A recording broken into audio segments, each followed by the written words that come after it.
여러분, 살다 보면 누구나 한 번쯤 이런 질문을 떠올립니다. 왜 우리는 죽음을 두려워하는가?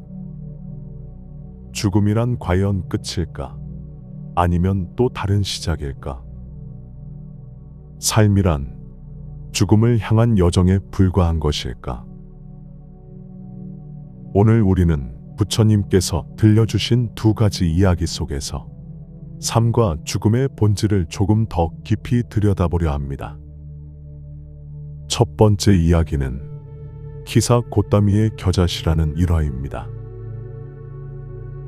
먼 옛날 인도 사와티국 한 젊은 여인이 있었습니다.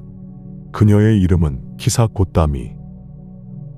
고따미는 오랜 기다림 끝에 소중한 아들을 낳았고 그 아이는 그녀 삶의 전부가 되었습니다. 아침이면 아들의 작은 숨소리에 먼저 눈을 떴고 저녁이면 아이를 품에 안고 하루를 마무리하곤 했습니다. 그녀는 아이가 기침 한 번만 해도 밤잠을 설쳤고 웃음 한 번이면 세상의 모든 근심이 사라지는 듯했습니다. 아이의 발자국 소리, 손끝의 온기, 조잘거리는 목소리까지 그녀는 그 작은 존재 안에서 삶의 이유와 기쁨을 모두 발견했습니다. 그녀의 세상은 이제 아이의 눈동자 속에 있었습니다. 그러던 어느 날 예고도 없이 아이가 갑자기 세상을 떠났습니다. 믿을 수 없었습니다. 받아들일 수 없었습니다. 그녀는 아들의 싸늘한 시신을 꼭 안고 마을을 돌아다녔습니다. 이 아이를 살릴 수 있는 약이 없을까요? 어떤 의사든 어떤 스님이든 제발 좀 살려주세요. 사람들은 고개를 저었습니다. 죽은 사람을 다시 살릴 수는 없다고. 그때 누군가가 말했습니다. 부처님께 가보세요. 그분이라면 방법이 있을지도 모릅니다. 희망을 품은 고따미는 부처님을 찾아갔습니다.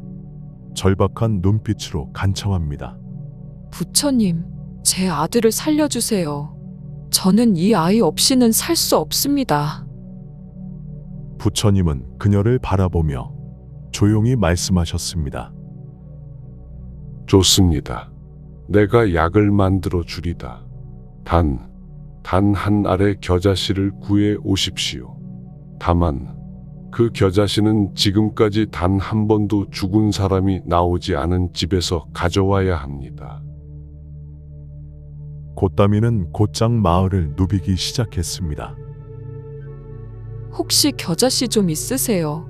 네, 물론이죠. 그런데 이 집에서는 누가 죽은 일이 없었나요? 집주인은 안타깝게 고개를 저었습니다. 작년에 할머니가 돌아가셨어요. 다음 집, 그 다음 집, 또 그 다음 집, 고따미는 계속해서 찾아다녔습니다. 그녀는 수십 집을 돌았습니다. 하지만 죽음을 겪지 않은 집은 단 한 곳도 없었습니다. 그리고 마침내 고따미는 깨달았습니다. 자신만이 괴로운 것이 아니었음을. 죽음은 누구에게나 찾아오는 삶의 일부임을. 그녀는 아들의 시신을 안고 조용히 숲으로 들어가 직접 장례를 치렀습니다. 그리고 다시 부처님을 찾아가 깊은 절을 올리며 말했습니다.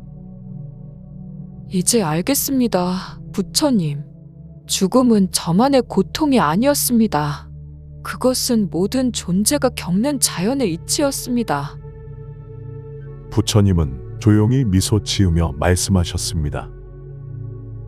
삶이란 떠남을 품은 존재입니다. 하지만 죽음을 깨달은 자는 비로소 진짜 삶을 시작할 수 있습니다. 이 이야기는 우리에게 한 가지 중요한 진실을 가르쳐 줍니다. 죽음은 멀리 있는 일이 아닙니다. 누군가에게는 이미 찾아왔고 또 누군가에게는 곧 다가옵니다. 그러나 그 죽음을 부정하고 외면하는 것이 아니라 그 안에서 삶의 소중함을 마주할 수 있을 때 우리는 비로소 사는 법을 배웁니다. 그리고 이제 또 한 사람의 여정을 따라가 봅니다. 한 젊은 청년이 있었습니다. 세상 물정을 잘 모르는 순수한 청년이었고 마음이 여리고 따뜻한 사람이었습니다. 그는 부처님을 따르며 수행자의 길을 걷기 시작했지만 여전히 세상의 감정들 속에서 흔들리고 있었습니다. 그러던 어느 날 마을을 지나던 중 그는 한 무덤가에서 통곡하는 여인을 보게 되었습니다. 그 여인은 세상이 무너진 듯 땅바닥에 주저앉아 울고 있었습니다.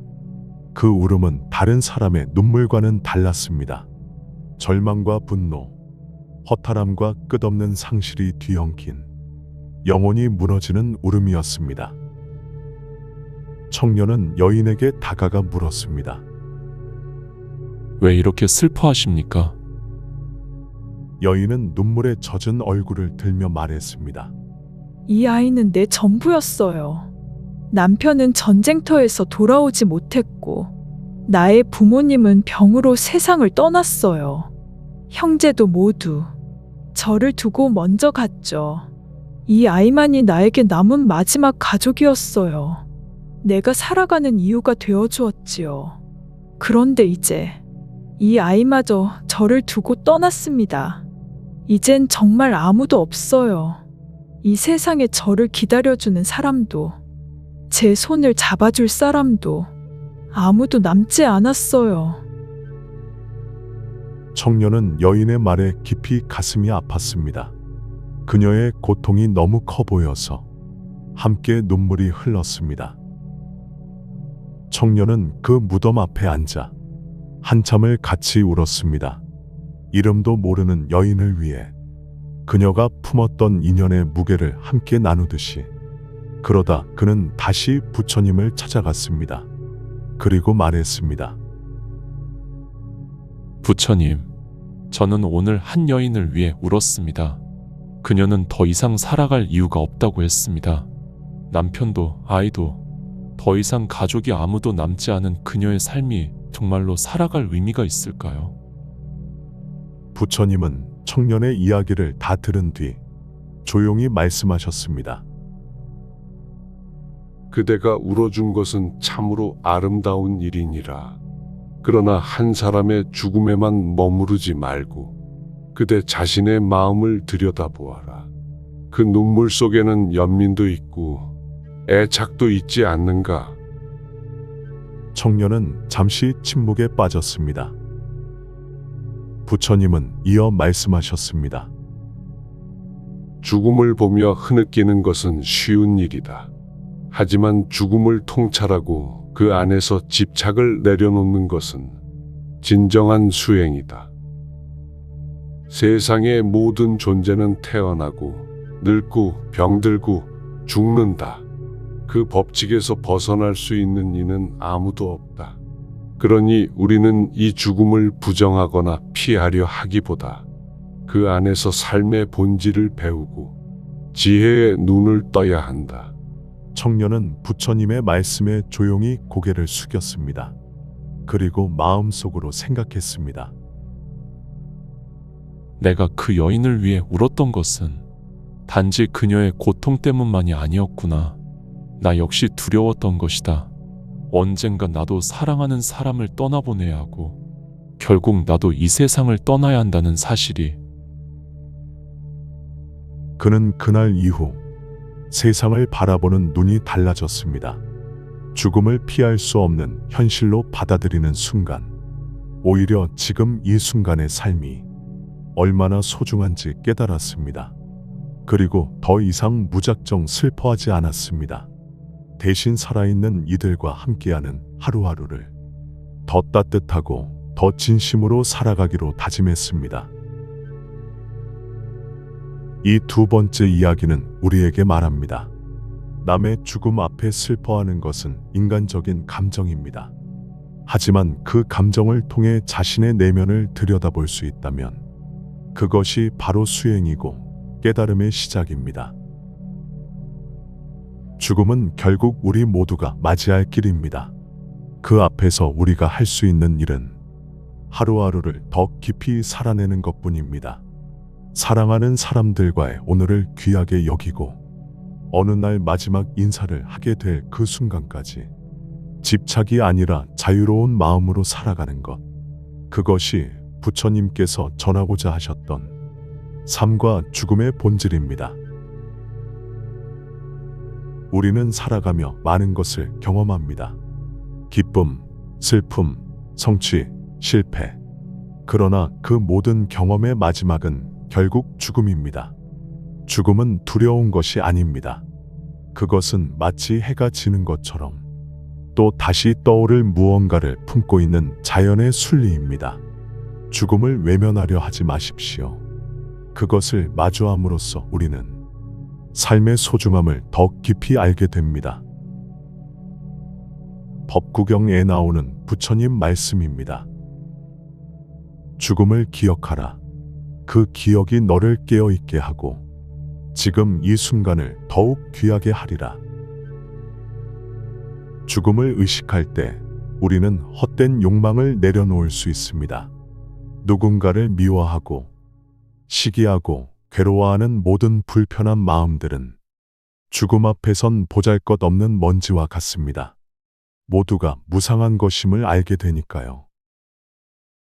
죽음 앞의 모든 것은 무상함을 깨닫고 나서야 비로소 진짜 삶이 시작됩니다. 삶은 유한합니다. 그러나 그 유한함이 있기에 오늘이라는 날은 더욱 소중합니다. 부처님께서 주신 가르침은 죽음을 두려워하라는 것이 아니라 죽음을 통해 삶을 더 깊이 이해하라는 것이었습니다. 오늘 하루 사랑하는 사람에게 고맙다고 말해보세요. 지금 내 곁에 있는 이 소중한 하루를 허투루 흘려보내지 마세요. 우리는 누구나 떠날 존재이기에 지금 이 순간이 더욱 빛납니다. 오늘도 영상 끝까지 함께해 주셔서 고맙습니다. 부디 이 이야기가 당신의 삶의 작은 위로가 되었기를 바랍니다. 오늘 하루도 잘 마무리하시고 다음 영상에서 다시 인사드리겠습니다. 감사합니다.